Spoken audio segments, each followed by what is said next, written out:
All right, you're listening to Open Mic with Colie Brice. This is our very first podcast, and I'm here in the studio, the home studio, the Dragon's Lair, the Bear's Den, the Den of Inequity, Billy Yes. Hector's home studio with his lovely partner Suzanne, and I'm just quite frankly blown away by the place here.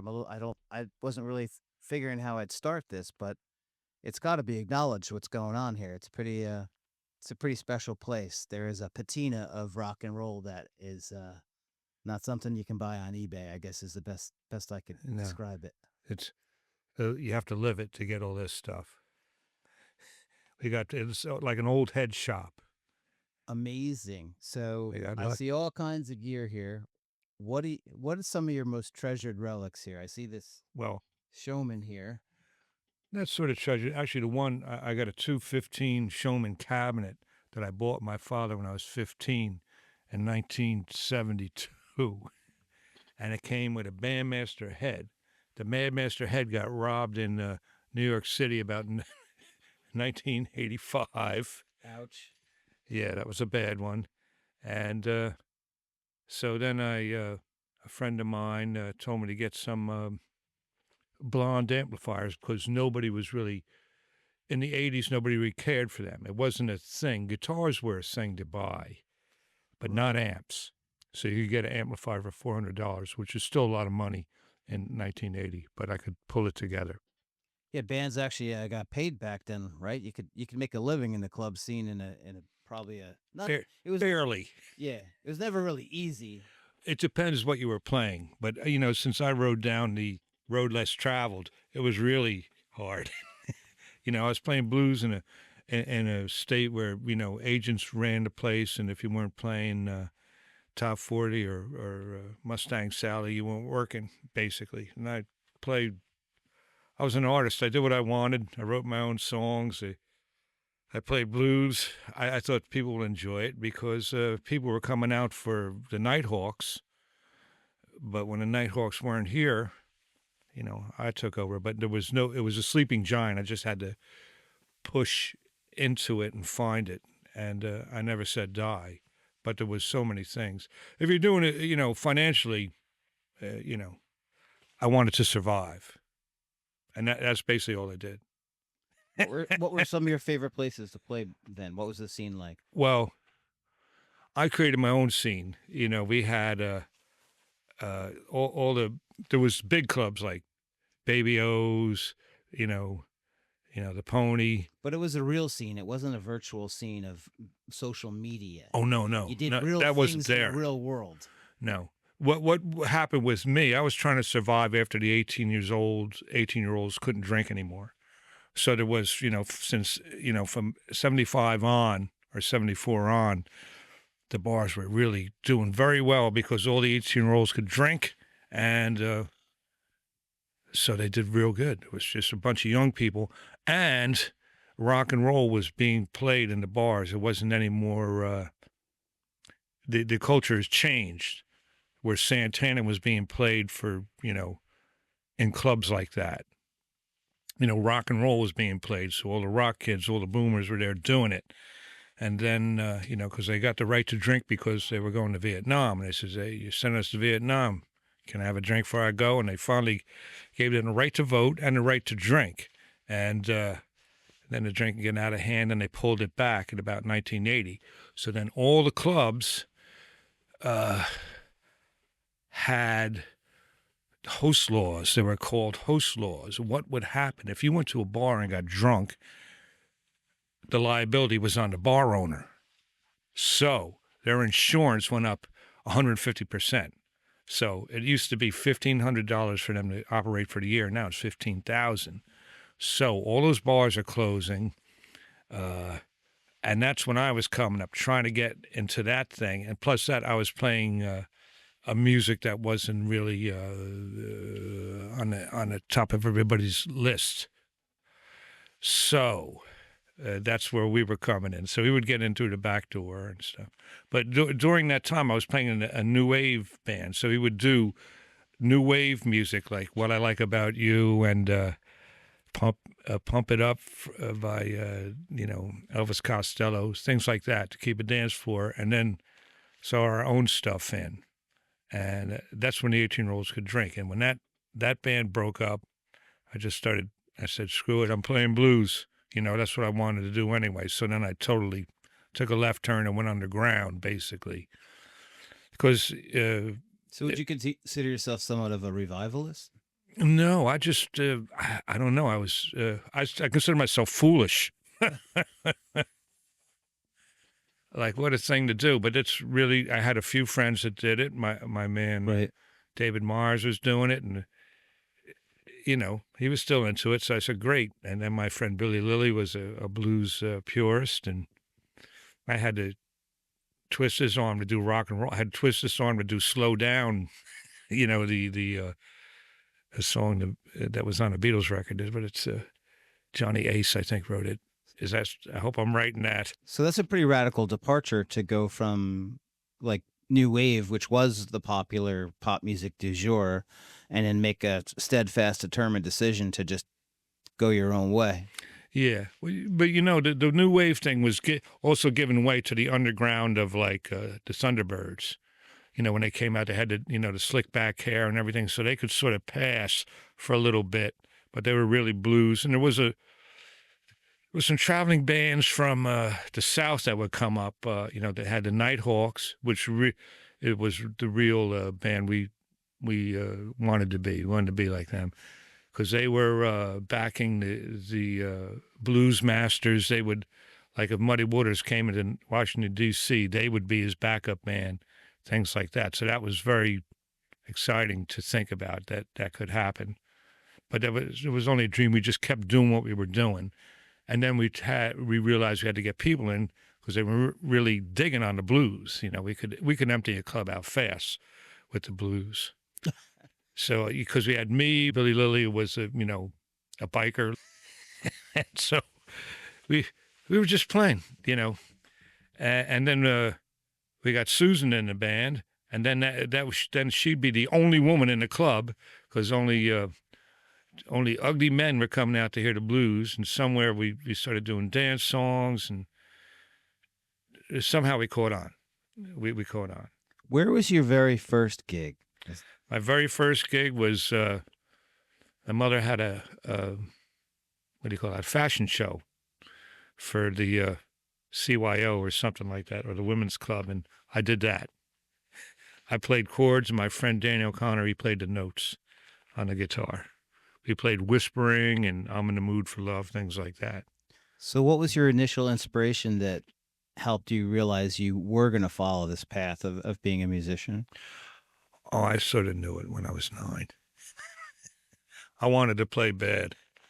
I wanted to play more than I had talent for. Was there something in particular you had heard that inspired you? Well, the Beatles, basically, and all the music coming out on AM radio from 64 to 70 was just amazing. The people are still singing these songs, at least my generation, and there's still, was a renaissance of, it was a cultural explosion. Because only 10 years before there was, Who's That Doggy in the Window and Chuck Berry, in the late 50s. And then in the 60s, after the Beatles, it was like unbelievable, all these, instead of getting cell phones, everybody bought guitars back then. And there was at least 5 bands within a 4-block area in my hometown. There's a new Led Zeppelin documentary out right now, and they're obviously, amazing.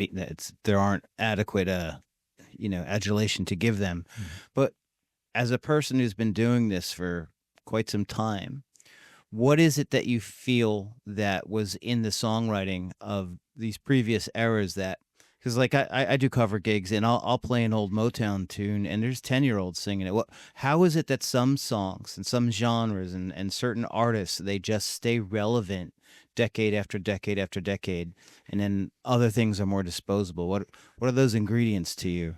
I don't know what it is. I'm trying to find. I'm spending my lifetime to find that out. A lot of these songs you can break it down to 3 blind mice. She took me all night long. I mean, if I was in tune, you know what I'm Yeah, talking yeah. about. This happens in a I'll lot of never hear things. that song the same again. Thank you. Yeah, and that you get that. There's like 5 Tom Petty songs that start like that. They're almost like children's songs. That's how he describes them. Very simple, and I don't know what it is. Right, because when he went into his solo songwriting, his drummer wasn't happy with him, and he had the Mike Campbell's amazing guitars.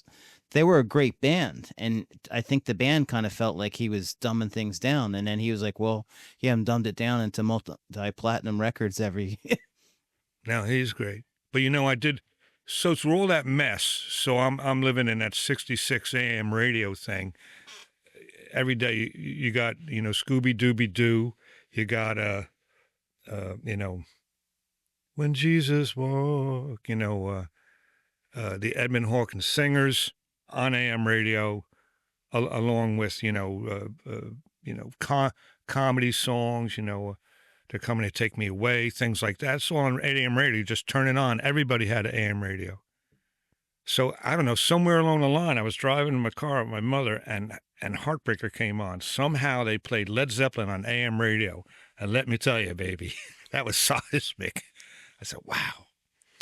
But I listened to NJR, which is a black rock radio station up in Newark, before I go to school in the 70s, and they would actually play Johnny Hooker, and funk was really happening then. I mean, really unbelievable.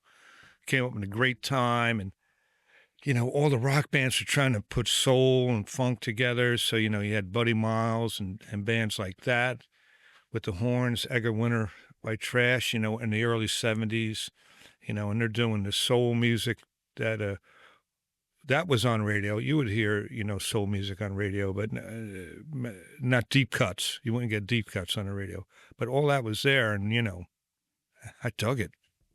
I didn't think there was any bad music. I couldn't believe people were going off, putting shit down. I said, man, it's music. It would just take me away.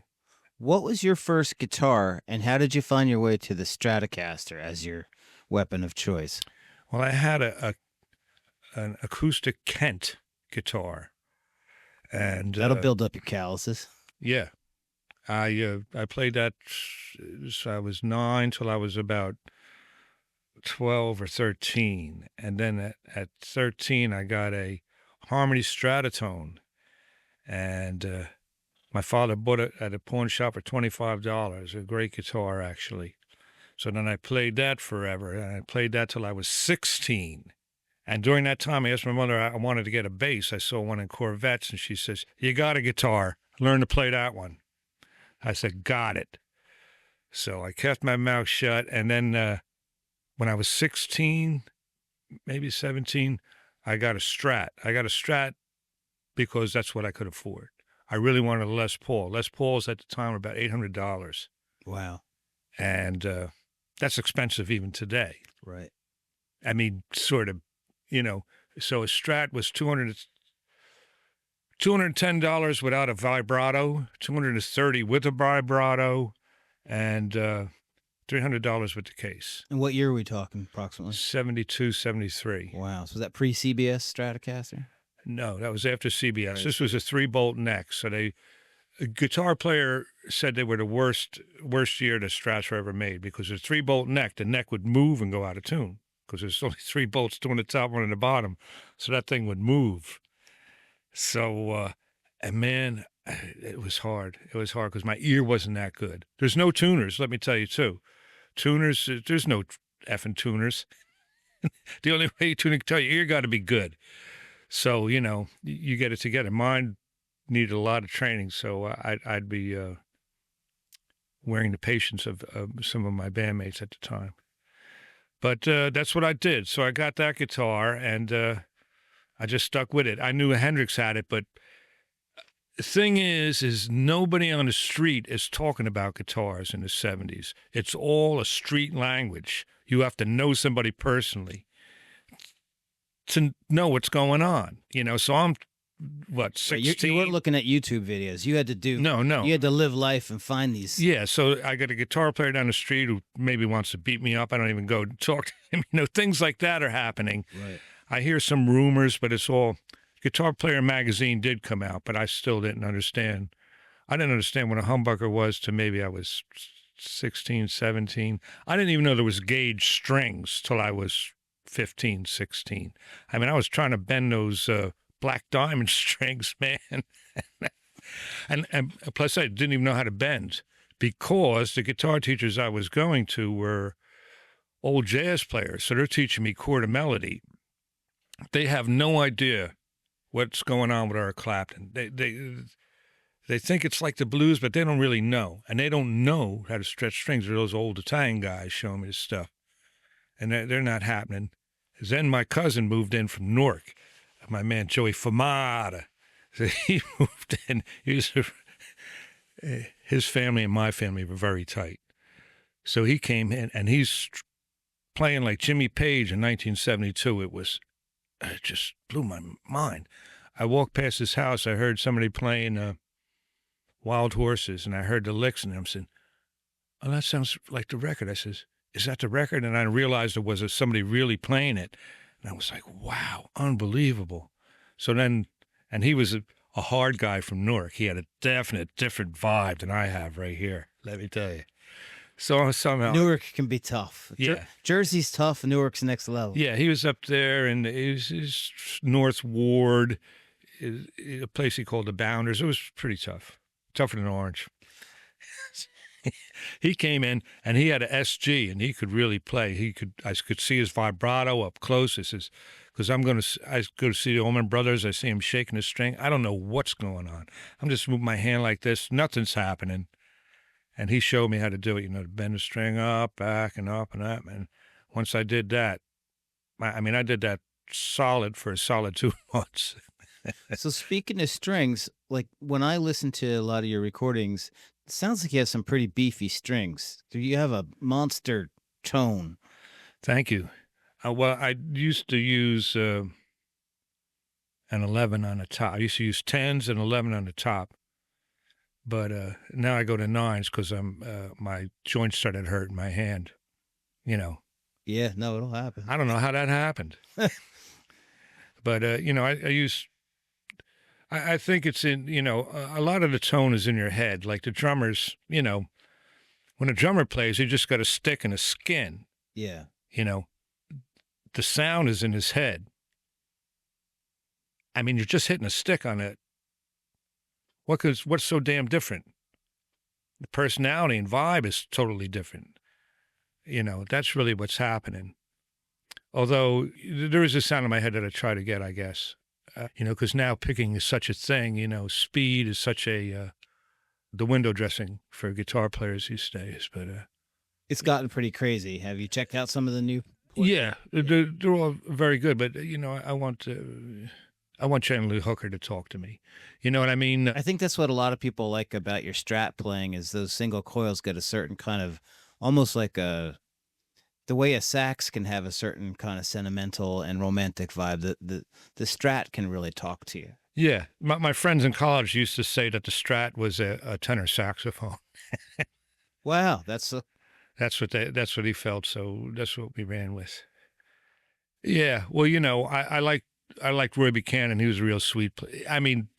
He invented sweet things that sounded really nice. Although he was flashy and things like that, but he could get to the soul of a song. And that, in turn, put Jeff Beck on his roads for "'Cause We Ended as Lovers." So I have to ask you to weigh in on the great debate. Who's better, Jimmy Page, Jeff Beck, or Eric Clapton? Which Yardbird is your favorite, and why? I don't know. That's a tough one. Man, songwriting, Jimmy Page got it. Jimmy Page his songs are still on people's lips now. And really, maybe 50 years from now, who's going to give a shit about the guitar players? Because now they're a dime a dozen. But each one delivered a vocabulary for the guitar players to play that you can't take any of them away. I see it. They change. I see it like this. In Chicago, like 5 or 6, 7 guys really did it. You got they were just expanding the language from T-Bone Walker. So you got T-Bone, everybody goes, ooh.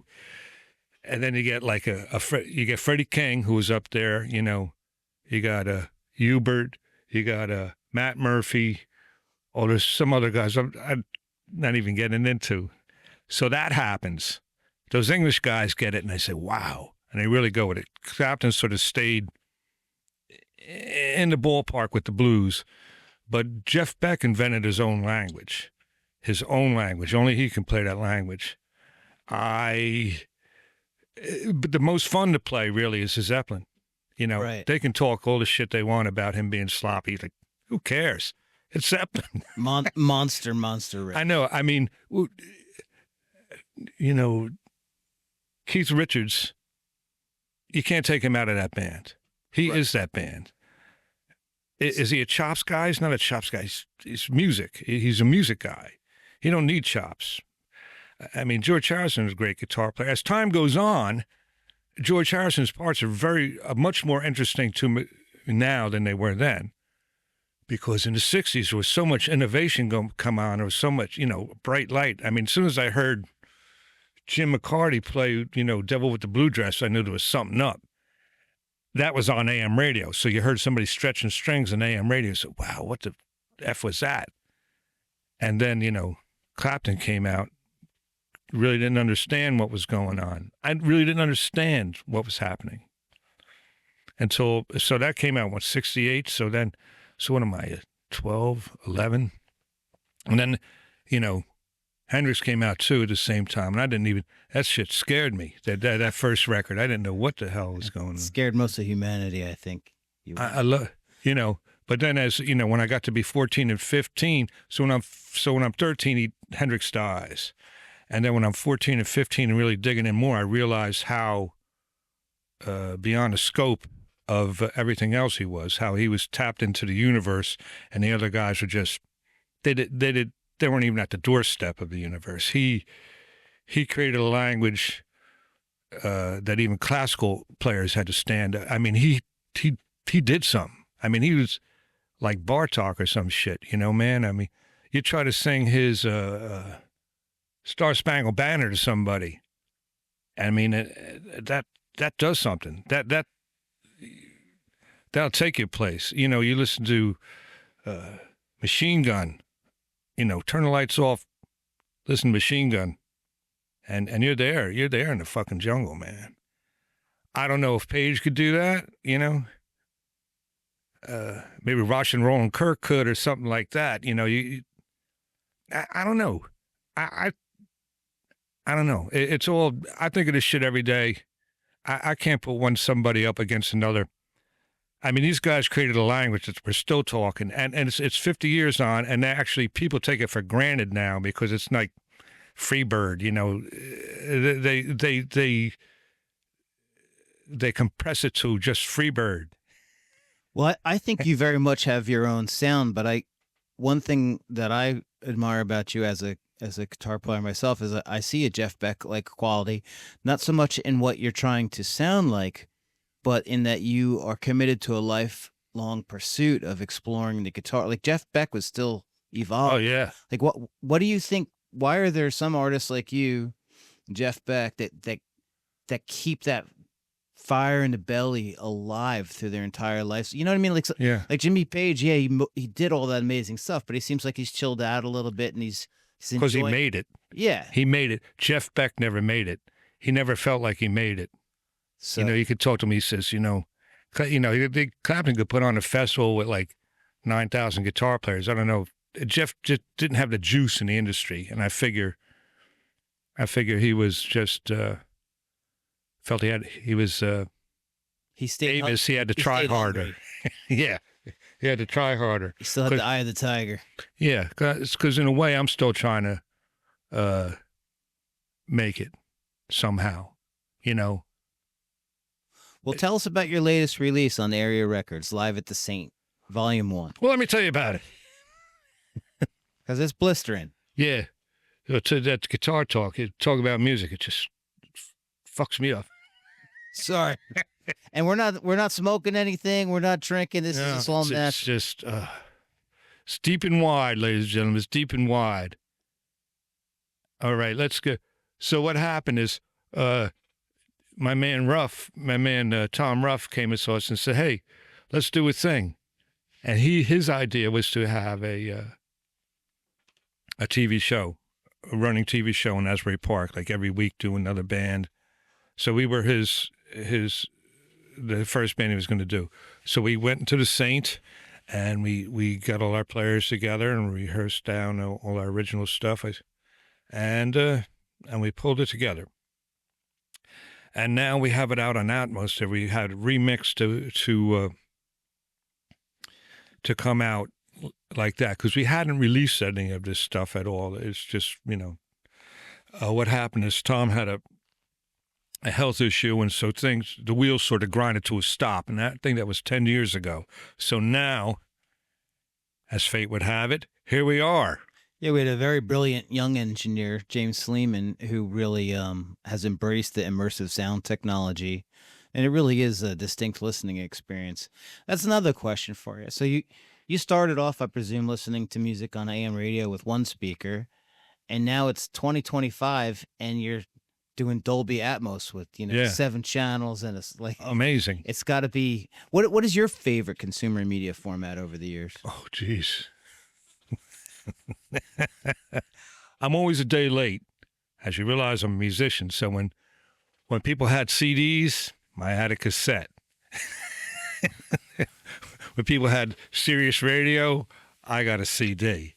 Right. And now, it's what I could afford. It is really what it is. It's terrible. I have my turntable running through the PA. You still like vinyl? I like vinyl. Yeah. I do. I was listening to it before you came in. Little Walter doing it, man. So, what are you up to now? What are some of your next gigs that you'd like to promote? I notice that you play at the Bitter End a lot. I do. I play up there once a month. I've been playing there for years and years. Well, that's a historic venue. I mean, it is. You must. Do you feel the patina of all the things that have happened? I do. Actually, the guy that booked me there, he used to race Hendrix with his his Corvette. They used to race around New York. Yeah, there's a lot of, and now it's after the pandemic. Now it's getting a lot of the jazz players that were playing Club 55 are playing there. So it's always doing it. It's an honor to play there. It's all the '60s, all the guys from the '60s that played there. Shaped our culture basically. We're there. And I guess gentrification has kind of pushed away some of that scene, so it's extra special that it's still there. It is. Because the banks are just buying up everything. There used to be a diner across the street, and that diner can't function anymore in New York. So now it's a bank and a pot store, But that's the way it is. But they're still there doing it. And that strip on Bleecker Street is... I equate it to like the boardwalk. It's just a tourist place. People come from all over the world to walk down that street and see the Bitter End and, the Red Line, Rock and Roll Cafe, or whatever it is now. I know, yeah, and Terra Blues is upstairs there on Bleecker Street, along with the Bitter End, of course. My buddies at the Bitter End. I love that place. What are some of your favorite local Jersey Shore-based gigs, places you like to play? What rooms feel comfortable to you? I like the Idle Hours, very comfy. What about it? It's just a bar, Yeah. I like being on the same footing as I like the people dancing me so close they could actually hit the mic and break my teeth, kind of. You want a communal experience? Yeah, I want the whole thing because it really creates energy, and that's when you see the white light. That's when you don't even know you're playing. I mean, I like playing big shows at the Pony.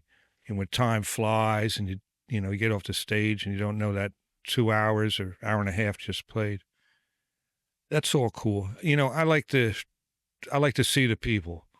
And sometimes on the stages, you're so far away from the folks, you really don't know if they're there, Tell me more about the white light. That sounds very Interesting. Yeah, when you're playing and everything, all your practice and your troubles go away, and you're in the white light. So you're just in the moment. You're in the moment. You know, when you wake up, you gotta reset. You gotta reset to reality because you were so far in it. You were beyond all your training. You were beyond all your training, and you were just swimming in it. Transcendental moment. Yeah, all the music I see as a meditation, and I think that's why me and the guys I play music with are you share a moment, a spiritual moment between each other. You know. So you get past like the jitters and the ego energy, and you get into more of like a spiritual mindset. Yeah. I mean, you're trying to make the music work. You realize, you say, okay, I'm pushing it, I'm pulling back, and then all of a sudden there's somewhere where you just fall off the cliff and just let it flow through you. Yeah, the REM takes over. You know, that says something like that, where you lose consciousness, you sort of know what's going on, and you're there doing it. And you still get that buzz. Oh, hell yeah. That's all I want to fucking do. It's a sin. It's a fucking sin. It's amazing. Yeah. Well, it is meditation. So what's happening is I should get into meditation, probably chill myself out, because I had meditation for my work. So for 3 hours, 5 nights a week, I was visiting songs and see if I can achieve any nirvana type state in these songs. And if not, to just make the folks dance or whatever. A lot of things come with playing. There's a lot of people going to knock you out of your groove when you're playing. I just try to stay in it, even if somebody's trying to knock you out. You have to have tough skin in this business. Oh, yeah. Yeah, you got to be able to let things flow a little bit. I'm still learning, It's only notes, when a groove's not going right and you want to tell somebody to do something else. And sometimes it's like, well, this is what's happening. When I was coming up, a lot of times, well, see, the thing is, as I'm a blues band in New Jersey, so most musicians would just visit me because it wasn't economically happening for them. There's other opportunities for most musicians than just playing a blues band, which is not going to give them the things they want, financially.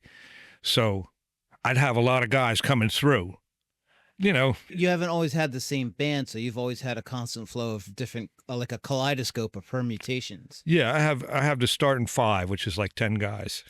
Now, do you find your approach changing depending upon the ensemble you're with? Yes, definitely. I try to play to their strengths. Like Monk said, make the drummer sound good. You ever see that thing of his 7?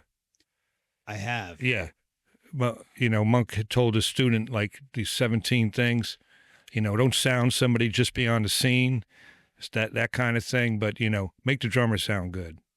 Or, and the other thing, don't play piano, I'm playing piano. If something's in his way, in Monk's way. So I go with their groove. Most of the time, sometimes I try to drive something in there with a crowbar, but as you know, that doesn't work. It's much easier to go with the flow of the river than to fight it. And occasionally I do because I don't know, I want something or right. And then that's more bad band leading. You should let everybody know what's happening before you do the tune.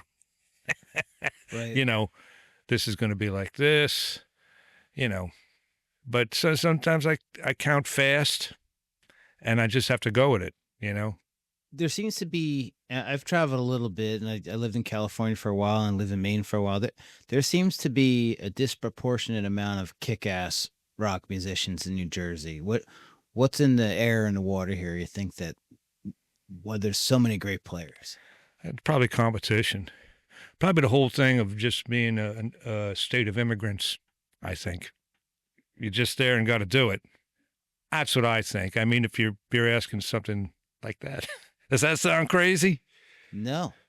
You've been playing for years. I'm sure when you're the top dog as a guitarist, there's always, if you're the alpha wolf, there's always a puppy who wants to bite you in the Oh yeah, guitar players. Tell me if this is true or not, but they hug and kiss each other and say, "Hey, how you doing? I love you, man. I love you." And then but they're intensely competitive creatures.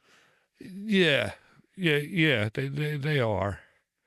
But we're just waiting to solo. Right. Right now, that's me sitting here. I'm just waiting to solo. But the thing I try to tell my students is really the groove is the best part, because the groove is the 3 minutes of the song. You're getting 40 seconds to do your thing, but the rest of the time, if you're bored, it's your own fucking fault. You should be in it. Like I heard Right. somebody say, if you're playing in a band, even a big band, and somebody's bored, there's a problem, because it just fucks up the whole vibe. And of course, that is what you're putting out to the people, a vibe, in reality. So if you don't want to do it, you got your head up the ass, get the fuck out of here. Right. Somebody does. And sometimes I am that man. I mean, I'm just human, like drummers and bass players, piano players. I'm just human. And they all want to see the white light. And we want to get the audience to see the white light. And then you can name it whatever you want. You can pick a deity and name it after the show's done. So the white light's your higher power. Yeah. That's what a physicist is trying to find. They're trying to find that. Yeah. It's the white light. It's the God. The God particle. Yeah. Right? That's what it is. Basically, I feel music very popular. It can take you there. In all the years you've been doing this, what would you say are some of the highlights that come to mind? The highlights, opening for Buddy Guy at the Pony was a big one.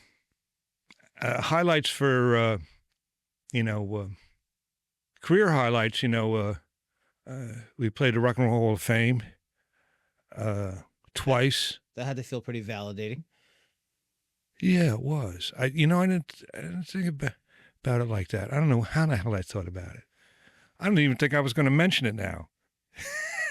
But it was validating. I was there with Stevie Ray's drummer and the bass player, that played with Johnny Winter was also played with Stevie Ray. Double Trouble. Yeah, Double Trouble. Played with Double Trouble, Jimmy Vaughan, and Charlie Musselwhite. Wow. And then I took the plane home and played Moby Dick's in Point Pleasant. So there's no use getting too far up there. Yeah, a life as a musician is a bit like Gulliver's Travels, right? Like you're this. Well, that's what happens is you hit the ultimate high, and then you're down there, and some woman's screaming in your face to play, whatever. And you say, hey, last night I was, I was hanging with Prince. We were bad, and it's like, that don't mean nothing, because now you need a dime to get a cup of coffee, Jack. So shut the fuck up, that kind of thing. Like one day you're part of the King's Court, and the next day you're a court jester. Exactly. So that's what happens actually with a lot of players I play. They go through that. They'll play like the Garden, and then the next night they're with me wherever I am. So you got to deal with their diaper rash. Yeah, but that doesn't happen to. Yeah, that's sort of true, but it doesn't happen that often. I mean, I understand it when it happens, and I really don't get upset because it's. I understand, and I understand. But conversely, it must be a lot of fun for these guys to come off a high pressure gig and just bust up some blues with. In a way, it is. I played with a guy once who just came back from Red Rocks, and he came back and played with me. He just let it all out. It must have been like really uptight on that gig or something happened, because you could tell he blew the room apart, and I rode with him. It was great. So I would imagine there's been struggles and challenges along the way as well. But what keeps you going? I just want to play. That's all I've done my life. The last 40 years, that's what I've done. So we were going full blast to the pandemic. That was 5 years ago. So I took 2.5 years off, and then I've been coming back, and it's never gotten to where it was before, to the 5 days a week thing. So what motivates you now? Like, what do you want to do next? I don't know. Well, let me ask the other question. I still got some gigs to go through. Oh, okay, yeah. So where were we? Well, we talked about some New Jersey. We talked about your New York gigs, your New Jersey Oh gigs. yeah, we opened for Buddy Guy. That was a big one because I was playing these Tuesdays and no one would come to see us. We're playing blues and no one gives a shit. You know, we put out a vinyl thing like 10 years before, and so we're just out there slogging it out, grinding as they call it. And there I am on my Tuesdays. Nobody's coming out, and I'm at this blues show with Buddy Guy at the Pony, and then people just applaud like crazy. It all brought tears to my eyes. Like, wow, like you really like me? Where the fuck are you Tuesday? Right. You know, I think I even said that on the mic. I said, where you guys been? That was a good night. And then we played, the one that was most spiritual satisfying to me is I played the Seaside Heights Boardwalk about 6 years ago. And a lot of my grammar school friends were there. That was very fulfilling for me. That was a lifetime to play the Seaside Heights Boardwalk. And then playing my hometown, the Hat City Kitchen when I was 55, that was a big one because everybody came in from all around. It just felt validating. Would you say there's a truth in it, like that initial audience when you're a kid, those peers and your friends and the first girls you've had crushes on, when they see you on that stage, are they kind of like a theater in your mind the rest of your life where there's this kind of youthful Maybe it's just that, I'm done okay. I don't know. It's just something about it I liked. Yeah. Because basically I've been living as in exile. I'm playing the blues. No one fucking gives a shit. I'm just out there in this car driving bar to bar. There's nobody I know seeing me. Nobody I grew up with is seeing me. I played in Orange maybe, I used to play there every week, but nobody I knew was there. This was a new friends that I would make, fans that became friends. Right. So that would happen. And then we played, we played the Rock and Roll Hall of Fame. We played the Kennedy Center. We did a thing for Leadbelly. Leadbelly turned 125 years old, so we played that. So that was deep, Well, that's an incredible honor. That intense. He's like the spiritual godfather of the whole thing, and you were a part of that. Unbelievable. I didn't even think of it like that. I couldn't think of it like that, or else I wouldn't be able to play. I just make the cake. But there were some heavy hitters at that. There was. So Robert Plant was there. That was the heaviest, and he was there with Alison Krauss and Alison's brother. They were great. They did. This is kind of a big deal, Billy. Yeah. Wow. Yeah. Didn't I tell you? Did I tell you I am somebody? Oh, that's amazing. I played the Seaside Heights Boardwalk, motherfucker. Well, that's some classic Jersey, though. Yeah. That's its own thing. Yeah, exactly. No, that was big, and I'm very grateful for that call and to make that. I got a poster on it. And who else was there? There was some great guys. Josh White Jr. was there, who actually, met Leadbelly. His father was. Oh wow! So that was deep. Who else was there? There was a lot of folks there. But to be on bill with them was great. So I got my name's on the poster. That's amazing. It was a sold out thing. So yeah, so that was great. I didn't realize what was going on at the time because I can't think. I would think myself into. You're busy working. I'm busy working. You're thinking to the gig after the. Yeah, I didn't even want to see anybody. So a lot of friends came down and stuff, and I just stayed in the room by myself. I don't want to, it's either me and the musicians or just me. Because I guess, it's really a scary thing. If you're going to put all your mind to it, like, oh my God, it's a big gig. What the fuck are we going to do? Right. What are we going to do? Oh, God. So I can't do that. I got to, watch TV, wait for the thing, and just be cool. I mean, it is good, but like I say, I still have to go out and get the gigs, and that's There's nothing. You never get to rest on your Yeah, laurels. you as never get to work rest. musician. This is nothing I can show up as a badge and say, okay, look, I played the Kennedy Center. Right. It doesn't work like that, and I don't even think like that. I just think it as a moment. But you know, I guess to play See Here Now would be great. Yeah. That'd be a short term goal if I could get a. It'd be cool if they had like a local stage too, where They do, but I think I'm over the hill. Well, Asbury Park's an interesting place. I mean, you must have seen it gone through a dozen iterations by now. Yeah. What was your favorite era of Asbury Park? When was it really like right now? I see people like buying like old beach badges off of eBay so they can decorate their loft apartments. They're trying to buy authenticity. What was it really like when it really was? It was a little low life city, a lot of street guys, a lot of guys that had a lot of Characters. character. Yeah. Yeah. A lot of character. Everybody had it. And it was like when the 18-year-olds could drink, and it was just flooded with kids.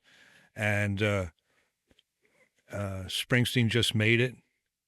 Springsteen was just on the front of Time and Newsweek. That's when it was. And we were excited, but it wasn't like it is now. Now everybody, it was just a little different. It was more like a inside thing, and the Jukes were playing there, 3 days a week, and just packing that place out. And to be, in a crowd like that, 5 hours of music for $1, 40 on, 20 off. They did 5 sets. It was great. People danced. This is one thing. In North Jersey, people didn't dance like to rock like that. But down in Pony, people filled the dance floor all the time. So that was like a culture shock too. Plus that, the musicians down here knew more than Zeppelin. You know what I mean? Everything stopped at the Stones and Zeppelin. These guys, they knew who the, in the mid 70s, who the Meters were, KGB band, like all this like obscure rock that nobody, at least from my neighborhood, was dealing with, because if you weren't playing the Stones or Zeppelin, you weren't playing in North Jersey. You made reference to Springsteen, and this might be a little controversial because, I mean, first of all, disclaimer, I love Bruce. When I was born in Point Pleasant Hospital, I signed a contract for life that I'd be a Bruce fan. But one frustration I have is that I feel like New Jersey has such a wealth and diversity of great musicians, and I don't understand why more people don't check out a wider variety of the homegrown artists here. Like, I don't understand why, one or two guys sell out Giant Stadium 10 times in a row, and then a guy like yourself is like, where are you Tuesday night? Like I don't like, how do we get people to like, well, spread, they you know what I mean? They had the it factor of the 70s, and a great business sense. And Bruce was really driven. I mean, really driven. I mean, I'm driven, but he was driven. I saw an interview, and there's so much like you could see the shit coming off of him. He's just sitting there talking. He said, "I'm going to tell you how, it's just intense." He was bound to do it, one way or another, or die trying. Yeah, and then it's always good to have the head of the pack, but it just seems like it's like some guys get all of it, and then there's like who you've been. What were some of your favorite other musicians from the shore that you think deserved a little bit more? When I was hanging with Tony Palagrosi, used to go see Walt's Garage, and in Walt's Garage was Ed McCabe played in that, and he's a great guitar player. He's teaching like 100 students down there in Atlantic City. But Cliff Niverson was a great guitar player. He played in the New York Rock and Roll Ensemble. I got it right. And they actually wrote them changes. Like they wrote the bass line of them changes, and Buddy robbed it. Oh, wow. Amazing. Check it out. So Cliff was a great guitar player. He was playing Zeppelin too. I remember seeing him in a place called Good Time Charlie's in Seaside Heights or Seaside Park. And the drummer had a see-through drum head, and he had popcorn in there. So every time he hit the drum, the popcorn would pop. It was great. It was great. I had to memorize Tony's license to get into the club because 18-year-olds could drink, and I was not 18 yet. I think I was 16 at that point. But, anything music, we were going to see bands everywhere. There's great rockabilly players. It's all, it's how you sell it. And, I don't know. The thing is, Bruce makes people happy. He got a happy vibe, Right. And a lot of other music from Jersey ain't that happy. It's more, Angst. he just knows how to put it. It's presentation. He knows how to put on a show. And even when there's no music, there's a set list of his vibe, his banter with the band, the way they shake hands, or they do shtick, they do vaudeville in between their things, and they're so good at it. You have the nerds, and they sound great, so they're just selling what's on pop radio, but they do it well, and they dress up like nerdy guys and do it, and they're impeccable. There's things coming up. They found their shtick. Yeah, that girl Gabby's going to be good. The heavy metal singer that's around. I think she sounds good. There's a whole lot of the stuff. The street choir. I played with some of the guys the other night. I can't remember the name of the band, but they were great. Yeah, there's a lot of stuff out there. People just have to, they have to care. But a lot of things, radio's not selling. How do you find rock music now? Rock music is not even a thing. Rock music is like Dixieland. It's not. Right. It's not. It's not the sound of the revolution. The dominant genre. It's not the sound of the revolution. Rap is the sound of the revolution. Rap is the sound of the news. You're not getting Four Dead and Ho Hi Ho from a rock band these days. You're getting it from a rap band who's telling you the truth, because people. I see it as a deep river of American music. We'll get into it. Get to the Lomax. What am I talking about? The Lomax thing. You know what I'm talking about? Yeah, he did all the field recordings. Yeah, the field recordings of America. You check that shit out, and you'll hear all the music that we are today. At least I can. I think everybody can. I don't think I'm really, it's all I do. It's all I give a shit about. It's a sin. Like I say, it's an illness. I have a question for you. In earlier times, people had more of a collective, like you'd invite your friends over. There'd be 10 people listening to a record together, or you'd listen to the radio together.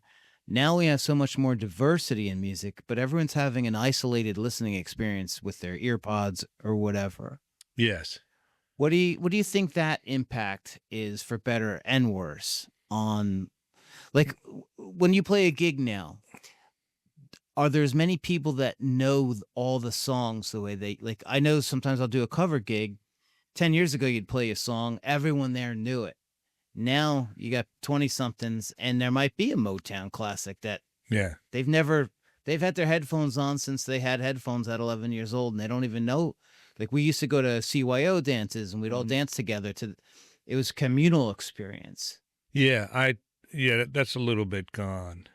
I remember when a friend of mine got the Abbey Road record, we all went over, 7th graders, to that house to hear it. But that's where you could hear the music. Now you don't have to do that. You can do it privately. But, it's another thing if, I can turn people on to music, but they got to be open for it, But not a group of people, I think I'd rather listen to music alone myself in the morning, because if somebody else is listening with me, then I'm trying to figure out what they're doing. Then I'm sort of like, maybe it's because I'm a musician. I want to, I think it's a bad word to say control the audience, but to vibe them, to see what their vibe is, and if they don't, you're curating the audience. Yeah. So sort of like that. There's so much music I like, and when I turn the guys on when I'm playing, I'll tell them the chords, and they don't know the song. When I just play the song, they go, "Oh, that song, what is that?" I says, "That's Wanted Man by Bob Dylan and Johnny Cash. That just happened the other night. That's why it's fresh in my mind. So they get to listen like that. So in a way, I'm listening with the band, but I'm not. The band's back here playing. That's why I'm going back to the. Yeah, I don't know. It's different. It's just different because we're not getting. You can get what you want. You can get what you want at any time. You know, people would talk to me about a band called whatever, Rhinoceros, and I would go, "Oh, Rhinoceros! I'm gonna have to get it. I'm gonna have to save up my $7 and buy that effing record and see what they sound like." But now I just go on YouTube and instantly find out what they sound like. Right. It's a blessing and a curse. There was more to it when there was a little bit of a quest involved, or you did have to spend a little money, or you did have to borrow it. Yeah, but then, I made a lot of shitty purchases, and it's okay. I was willing to do that, you know. And basically what I'm doing is I'm doing it for knowledge. I'm doing it, if I buy a record, it's to read a book. I'm buying a book, and then I want all the knowledge that's on that record in here, and there's only one way to do that. It's to sit there for an hour. But in this, even now I'm guilty of not doing that. I want that to happen, but I'm a product of what's happening these days, and I guess I'm not concentrating enough. Well, we're all bombarded with so much distraction. It's hard to, I mean, I guess even when you're playing a gig, you probably see people on phones sometimes. Oh, all the time, and it's Or instead of actually listening to enjoying it, they're stuffing a phone in front of your face to let people know that you were doing something cool, rather than actually experiencing what was right in front of them. Yeah, in a way. Yeah, in a way I don't, because what I want to do, I want to go out. Sometimes I go out on a limb and fall. I take chances, and somebody puts it on tape of me taking a chance, and I'm really, it's not a. I would, if I knew they were going to record that, I wouldn't have called a song. Like, I'll just do something like, I don't know, let's do Locomotive Breath for the hell of it, and I'll just start it, because most of the guys are in my age group, so they know the tune. Right. Or some Neil Young song I wouldn't do. I mean, I'm just, just for, right, because I want to entertain myself. I want to pull the rabbit out of the magic hat, or it could be a train wreck. That's part of the. We could find a light. We could find a white light in that tune, but we won't know until we open the door. So but I didn't want to open the door to somebody filming me experimenting. And then you could take it further, say, well, you shouldn't do that in front of your audience. But it says, isn't that what's going on? I mean. Right, that's where the magic is, when you take that chance. Yeah, exactly. And I'll do, and that's the thing. Sometimes I write a song, I'll have the song on paper and give it to the bass player, and then we just play it and see if it works. So sometimes it doesn't, Right. But those aren't the tunes that people will tape. People will tape a tune something that's familiar from the 60s, or if I decide to do like Jeremy or something, and I don't even know Jeremy. I couldn't even tell you the first chord of Jeremy. I just know the title. But something like that, something a left field that you wouldn't put with me, expecting me to do. Because I don't want to be bored, because that would bore you. That would bore you, the audience. Right. Like I said, if a musician's bored, you'll fucking know it. Right. You'll know it in the vibe. That bass player is bored, the dance floor won't be what it should be. So to maintain the vitality and the authenticity, you have to push it on the edge. That's sort of what I feel. That's sort of what I feel. I mean, there's also a thing of being comfortable and then putting your whole spirit through it, But even then, it's hard. It is. It's hard, but there's nothing I'd rather do than to try to make that happen. To be truly present in the moment and connect. Yeah, and then if you see you don't have it, you go back to the drawing board and said, man, I really, I didn't have that like I should. And, mostly now I can laugh it off, because I realize it doesn't matter all that much. I mean, it matters to me, and it matters to make that moment happen. But if it doesn't matter, I am not going to break a window in my car like I would when I was younger. Right. You put it, you have a better or break a guitar. Oh, no, not that. Well, listen, I've taken an hour of your time, and I think we've given the listener a lot to kind of think about. Maybe we'll do this again sometime. Sure. I'd love to pick your brain again, but I feel like we've gotten so much for people to think about. And I thank you so much for your time. I'm a great admirer of your talent and your Thank you. journey as an artist. And what is the best way for people to stay abreast of your activities? Your website, I would assume? Yes, the website is always updated. Our Facebook page, And that's billyhector.com, of course. billyhector.com, ladies and gentlemen. Yeah, we're on there. We have our, we have merch and all the good stuff you're supposed to have. And all the new gigs coming. All the new gigs here. We're just young Americans trying to get over in these hard times. Young Americans trying to get over in these hard times. That's good. Any other closing remarks? Do the right thing. Treat people kindly. Please. That's all.